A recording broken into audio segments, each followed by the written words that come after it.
பகவத்கீதாவில் 46வது ஸ்லோகம்.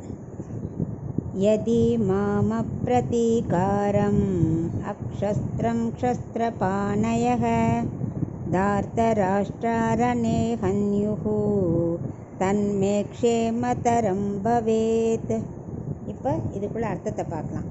இப்போ கண்ணை மனசில் நினச்சிக்கிறதாவும் அதுக்கு அர்ஜுனன் பதில் சொல்கிறதாகவும் இந்த ஸ்லோகம் அமைஞ்சிருக்கு. கண்ணை நினைக்கிறது என்னென்னா, நீ சண்டை போட்டு அவளை கொல்லாமல் விட்டாலும் அவள் உன்னை விடமாட்டாளே, அவள் உன்னை கொல்ல தானே செய்வா, அப்போ நீ என்ன செய்வ அப்படிங்கிற மாதிரி அவன் மனசில் நினைக்கிறதுக்கு இப்போது இவன் பதில் சொல்கிற மாதிரி, அர்ஜுனன் பதில் சொல்கிற மாதிரி.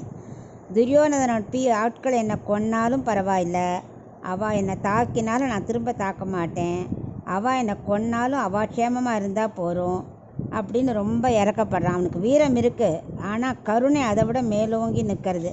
இது அவனுக்கு ஹனுமான் கொடியை வச்சுட்டுருக்கான், கண்ணன் பக்கத்துலேயே வச்சுட்டுருக்கான். அப்போ அவனுக்கு வெற்றி ஷுவர் தான். ஆனாலும் கருணைங்கிற குணத்தினால ஆயுதத்தெல்லாம் கீழே போட்டுட்டு துரியோதனை எய்யும் ஆயுதங்களை தாங்கிக்கிறேன்னு சொல்லிகிட்டு இருக்கான். இப்போ இதில் க்ஷேமம்னா யுத்தம் பண்ணி வீர சொர்க்கம் அடையிறது, இதில் க்ஷேம தரம்னு போட்டிருக்கு இல்லையா, அப்போ அவனை எதிர்க்காமல் வீரமரணம் அடையிறேன் அப்படின்னு அர்த்தம்.